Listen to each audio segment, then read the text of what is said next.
Friends, my name is Harsh. Welcome to my YouTube channel. In the last video, we have discussed about what is HTML, Hypertext Markup Language, जो कि हम लोग use करते हैं data को display करने के लिए। हम लोगों ने अमेज़ॉन का एग्जांपल लिया था जिसमें हमने देखा था अमेज़ॉन किस तरह से HTML का यूज़ करता है और डेटा को डिस्प्ले करता है, जैसे ये एंकर टैग हुआ, ये इनपुट एलिमेंट्स हुआ, काफ़ी जगह इमेजेस यूज़ किया हुआ है, हेडिंग्स यूज़ हुआ है, पैराग्राफ्स यूज़ हुआ है और CSS जो है वो पेज को डिज़ाइन करने के लिए यूज़ किया जाता है। आज के वीडियो में हम लोग ये देखेंगे कि जो हम लोगों ने लास्ट टाइम HTML पेज जो बनाया था उसके अंदर हम लोगों ने HTML स्टार्ट किया था, HTML एंड किया था, हेड स्टार्ट किया था, हेड एंड किया था, बॉडी स्टार्ट किया था, बॉडी एंड किया था। तो जो हेड सेक्शन होता है HTML का उसके अंदर हम लोग टाइटल ऐड कर सकते हैं, जो पेज का टाइटल होता है, या अगर एडिशनल इन्फॉर्मेशन यूज़ करना है तो हम लोग मेटा डेटा यूज़ कर सकते हैं। हम लोग जावा स्क्रिप्ट भी लिख सकते हैं स्क्रिप्ट टैग के अंदर, या हम लोग अगर इंटरनल स्टाइल शीट लिखना है तो इंटरनल स्टाइल शीट के लिए स्टाइल टैग लगा सकते हैं, या अगर हम लोगों को लिंक करना है कोई एक्सटर्नल CSS फाइल वो भी कर सकते हैं, या हमको अगर कॉमन URL देना है वो भी हम लोग बेस में जो है वो पास कर सकते हैं। तो शुरू करते हैं दोस्तों। सबसे पहले मैं VS कोड में जाऊंगा और यहाँ पर I am going to create a new file 02.html। और यहाँ पर जैसा मैंने लास्ट टाइम किया था, सबसे पहले मैं यहाँ पे HTML5 यहाँ पे सिलेक्ट करूँगा। तो आप देखेंगे कि ये जो HTML5 पेज जो है वो बन चुका है और इसके अंदर यहाँ पर टाइटल भी है। तो टाइटल में मैं यहाँ पे दे देता हूँ दिस इज टाइटल एंड फिर इसको मैं राइट क्लिक करूँगा, ये जहाँ पर जिस भी लोकेशन पे है रिवील इन फाइंडर। तो आप देख सकते हैं ये यहाँ पर है, यहाँ पर जाऊँगा open with Google Chrome, because ये क्लाइंट साइड है तो हम लोग डायरेक्ट जो है ब्राउज़र में ओपन कर सकते हैं। तो मैं इसको ब्राउज़र में ओपन करूँगा और ब्राउज़र में ओपन करते ही जो टाइटल है वो मुझे यहाँ दिख जाएगा, दिस इज टाइटल। जो हमारा यहाँ पर टाइटल जो है वो डिस्प्ले हो रहा है क्योंकि हम लोगों ने वहाँ पर टाइटल पास किया हुआ है। अभी दोस्तों जैसा कि आप देख सकते हैं मैं यहाँ जा रहा हूँ, राइट क्लिक कर रहा हूँ, ओपन विथ और गूगल क्रोम कर रहा हूँ। इसकी जगह हम लोग लाइव सर्वर का भी यूज़ कर सकते हैं। लाइव सर्वर के यूज़ करने से ये होगा कि अगर मैं कोई भी चेंजेस इस फाइल में करूँगा तो वो ऑटोमेटिक जो है वो रिफ्रेश हो जाएगा। तो उसके लिए मुझे एक्सटेंशंस पे क्लिक करके यहाँ पर लाइव सर्वर लिखना पड़ेगा। मैंने लाइव सर्वर ऑलरेडी इंस्टॉल किया हुआ है, तो आप देख सकते हैं लाइव सर्वर ऑलरेडी इंस्टॉल्ड है। अगर नहीं होगा तो यहाँ पर इंस्टॉल का ऑप्शन देगा, मुझे अनइंस्टॉल का ऑप्शन दे रहा है क्योंकि मैंने ऑलरेडी इंस्टॉल किया हुआ है। और उसके बाद क्या होगा, अगर आप इस पेज को लाइव सर्वर से रन करना चाहते हैं तो आपको सिर्फ यहाँ पर इस पेज में जाना है, जो HTML का पेज है, राइट क्लिक करना है और यहाँ पर आप देख सकते हैं third last option open with live server. तो जैसे ही मैं यहाँ पे क्लिक करूँगा, बेसिकली आप देख सकते हैं ब्राउज़र में ओपन हो गया है। और अगर मैं कोई भी चेंजेस इस पेज में करूँगा, फॉर एग्जांपल अभी यहाँ पर मैं बॉडी में H1 में ऐड कर रहा हूँ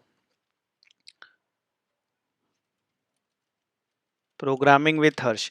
जैसे ही मैंने यहाँ पर ऐड किया, मैं फॉर्मेट भी कर लेता हूँ। It is always a good practice to format the code so it looks nicer. और मैं राइट क्लिक करके ओपन विथ लाइव सर्वर करूँगा तो आप देख सकते हैं यहाँ पर प्रोग्रामिंग विथ हर्ष आया, ये भी ऑटोमेटिक रिफ्रेश हुआ। बट जो हमारा पुराना वाला पेज था, जो मैंने डायरेक्ट ब्राउज़र में जाके रन किया था उस लोकेशन पे जाके, वो रिफ्रेश नहीं हुआ, उसको मुझे यहाँ पर मैनुअली रिफ्रेश करना पड़ेगा। तो ये एक बहुत बड़ा एडवांटेज है लाइव सर्वर यूज़ करने का, क्योंकि जब हम लोग लाइव सर्वर यूज़ करते हैं तो हमको डोमेन प्लस पोर्ट नंबर मिल जाता है 127001 जो लोकल होस्ट है, और 5500 जो पोर्ट नंबर है। और आप देख सकते हैं यहाँ पर जो भी चेंजेस आया, फॉर एग्जांपल लेट से अभी मैं यहाँ पर एक H2 ऐड करूँगा जिसके अंदर सेम कॉपी करके मैं पेस्ट कर देता हूँ और मैं सेव करूँगा तो आप देखिए रिफ्रेश हो गया। बट जो मेरा डायरेक्ट जो मैंने ब्राउज़र में ओपन किया था वो ऑटो रिफ्रेश नहीं हुआ। तो ये एक बहुत बड़ा एडवांटेज है जो हम लोग लाइव सर्वर से ले सकते हैं। जैसे ही हम लोग उसके अंदर कोई भी चेंज करते हैं वो ऑटोमेटिक रिफ्रेश हो जाता है, अदरवाइज मैनुअली हमको करना पड़ता है, जो कि आप देख सकते हैं मुझे मैनुअली करना पड़ रहा है। बट यहाँ जो है ऑटो रिफ्रेश हो गया था। ठीक है दोस्तों, तो कंटिन्यू करते हैं। तो अभी मैं लाइव सर्वर ही यूज़ करूँगा कि ऑटोमेटिक रिफ्रेश हो जाए। तो जैसा कि मैंने बताया टाइटल हम लोग टाइटल ऐड करने के लिए करते हैं, जैसे मैंने दिस इज टाइटल। आप अमेज़न पे भी देख सकते हैं इन्होंने भी टाइटल ऐड किया हुआ है, ये जो आपको दिख रहा है online shopping sites in India. So this is basically the title only. Even Google slides में भी हम देख सकते हैं टाइटल आ रहा है। मेटा बेसिकली जो टैग है इसका हम लोग यूज़ करते हैं अगर हमको कोई एडिशनल इन्फॉर्मेशन पास करना है, जैसे कि हम लोगों ने ऑलरेडी यहाँ पे किया हुआ है UTF-8 और व्यू पोर्ट। इसका मतलब ये होता है कि हम लोग जो हमारा कैरेक्टर सेट है वो UTF-8 है और हम लोग चाहते हैं कि सारे डिवाइसेस पे ये बहुत अच्छा दिखे, इसके लिए हम लोगों ने यहाँ व्यू पोर्ट यूज़ किया है। नो सपोज अगर मुझे इसके अंदर अपना ऑथर नेम ऐड करना है तो मैं यहाँ पर मेटा नेम के अंदर जो ऑथर होगा वो भी डाल सकता हूँ। सो फॉर एग्जांपल ऑथर, और ऑथर में जो कंटेंट डालना है, जो भी इसका ऑथर है, फॉर एग्जांपल हर्ष, सो मैंने इसके अंदर हर्ष डाल दिया।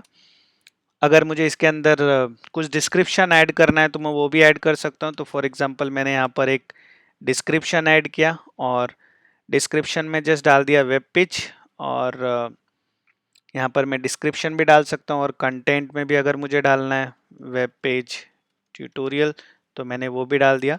तो ये जो मेटा डेटा है, जो एडिशनल इन्फॉर्मेशन है इस पेज से रिलेटेड, आप जब ब्राउज़र पे जाएंगे तो आपको वो एडिशनल इन्फॉर्मेशन नहीं दिखेगा। आप देखिए यहाँ पर सिर्फ मुझे प्रोग्रामिंग विथ हर्ष दिख रहा है। जब मैं राइट क्लिक करके इंस्पेक्ट करूँगा तो आप देख सकते हैं कि यहाँ पर जब मैंने इस लाइन को इंस्पेक्ट किया तो मुझे यहाँ पर सब कोड दिख रहा है, बट आउटपुट में मुझे सिर्फ H1 और H2 ही दिख रहा है। क्योंकि जो मेटा डेटा होता है वो हम लोग देख नहीं सकते हैं, वो उस पेज की इंफॉर्मेशन होती है जो आप HTML पेज बना रहे उसका। नेक्स्ट स्क्रिप्ट, जैसे मैंने बताया अगर आपको कोई स्क्रिप्ट टैग लिखना है, जावा स्क्रिप्ट का कोड लिखना है तो हम लोग स्क्रिप्ट टैग यूज़ कर सकते हैं। फॉर एग्जांपल मुझे अलर्ट में प्रोग्रामिंग विथ हर्ष देना है तो मैं यहाँ पर स्क्रिप्ट लगाऊंगा और यहाँ पर एक अलर्ट दूंगा और अलर्ट में मैंने यहाँ लिखा प्रोग्रामिंग विथ हर्ष।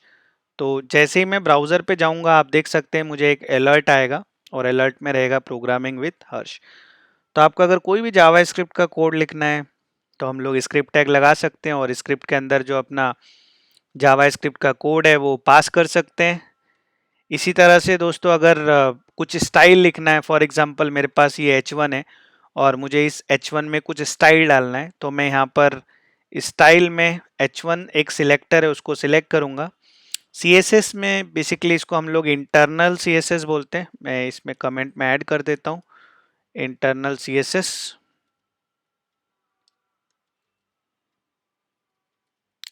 तो ये इसके बाहर करूँगा क्योंकि ये HTML का कमेंट है तो वो स्टाइल के अंदर नहीं चलेगा।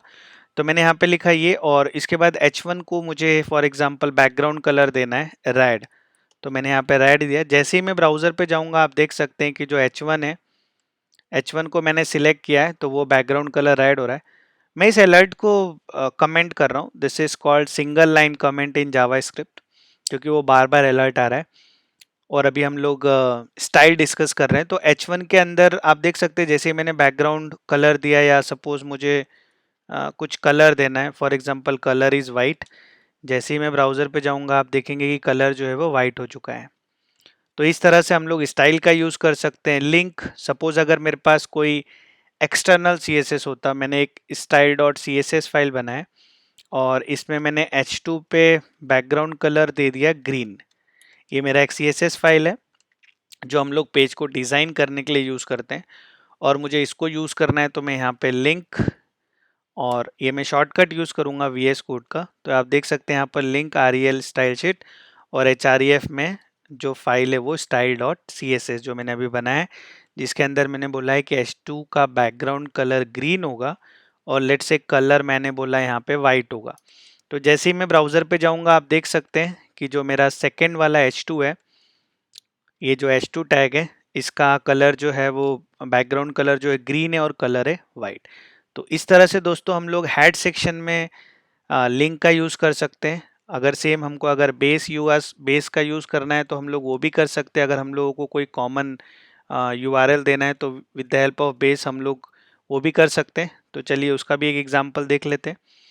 तो फॉर एग्जांपल मैंने यहाँ पे लिखा HTML में मुझे एक HREF ऐड करना है जो कॉमन होगा, तो मैंने यहाँ पे लिखा बेस, और बेस में मैं HREF ऐड करूँगा। सपोज़ मुझे अमेज़ॉन पे रिडायरेक्ट करना है तो मैंने ये URL जो है वो कॉपी करके यहाँ पे डाल दिया है, और मुझे एक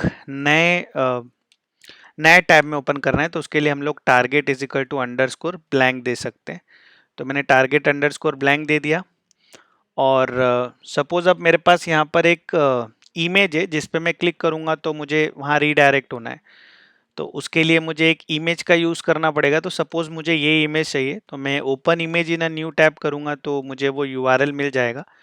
मैं इसको सेव भी कर सकता हूँ, बट अभी के लिए मैं एग्जांपल पर्पस के लिए डायरेक्ट यूज़ कर लेता हूँ। तो मैंने यहाँ पे दिया है img src और वो लिंक मैंने यहाँ पर इमेज का पेस्ट कर दिया। और जैसे ही मैंने उसको पेस्ट किया, अभी मैं ब्राउज़र पे जाऊँगा तो आप देख सकते हैं कि मुझे वहाँ पर एक इमेज दिख रहा है। अब मैं ये चाहता हूँ कि जैसे ही मैं इस पे क्लिक करूँ, वो मुझे वहाँ पर लेके जाए। फॉर एग्जांपल वो मुझे यहाँ पर लेके जाए। तो ये जो बाकी का पाथ है ये मुझे कॉपी करना पड़ेगा और ये मुझे बेसिकली बाकी का पाथ जो है वो इसके एचआरईएफ में देना पड़ेगा। तो मैं एक काम करता हूँ, इसको ये जो इमेज है इसको मुझे लिंक बनाना है, राइट। तो उसके लिए हम लोग HTML में एंकर टैग का यूज़ कर सकते हैं। तो मैं यहाँ पर लिखूँगा a href और मैंने ये लिंक दे दिया और इस लिंक को फिर मैंने यहाँ पे क्लोज किया और ये जो इमेज है मैंने इसके अंदर डाल देता हूँ। तो ये इमेज यहाँ से मैं कट करके यहाँ पेस्ट कर दूंगा। तो अभी बेसिकली मैंने किया क्या है दोस्तों कि जो मेरा इमेज है, जो मैं इमेज दिखा रहा हूँ उसको बेसिकली मैंने लिंक में डाल दिया है। तो जैसे ही मैं इस इमेज पे क्लिक करूँगा वैसे ही वो HREF को कॉल करेगा क्योंकि ये लिंक के अंदर है। और आप देखेंगे कि मैंने अमेज़न वाला पाथ नहीं दिया है, मैंने जो स्टार्ट है वो यहाँ से किया हुआ है। amazon.in जो है वो मैंने बेस में दिया हुआ है। तो क्या होगा कि जो आगे का यूआरएल है वो बेस से ले लेगा ये वाला HREF और बाकी ये वाला जो HREF है उसके साथ अपेंड हो जाएगा। तो जैसे ही मैं ब्राउज़र पे जाऊँगा और मैं यहाँ पे देखिए ये इमेज दिख रहा है। अब मैं इस पे जैसे ही क्लिक करूँगा आप यहाँ पे देख सकते हैं, इस यहाँ पर देखिएगा जैसे मैं यहाँ पे माउस ओवर कर रहा हूँ लिखा हुआ है amazon.in और ये पूरा यूआरएल आ रहा है और जैसे मैं यहाँ पे क्लिक कर रहा हूँ वो नए टैब में ओपन हो गया क्योंकि हम लोगों ने वहाँ पे लिख के रखा है target is equal to underscore blank. ये वाला जो बेस पाथ है वो उसने उठाया प्लस जो हम लोगों ने बाकी का लिंक दिया था वो। तो इस तरह से दोस्तों हम लोग बेस का भी यूज कर सकते हैं। सो आज के लिए बस इतना ही दोस्तों। आज हम लोगों ने देखा कि हेड सेक्शन में हम लोग किस तरह title, Meta, script, style, link और बेस का यूज कर सकते हैं। नेक्स्ट वीडियो में हम लोग डिस्कस करेंगे किस तरह हम लोग जो भी अपना HTML का कोड है उसको हम लोग बॉडी सेक्शन में लिख के और ब्राउजर पे हम लोग आउटपुट देख सकते हैं। So hope you like this video. Please like करें, शेयर करें एंड सब्सक्राइब करें। Thank you.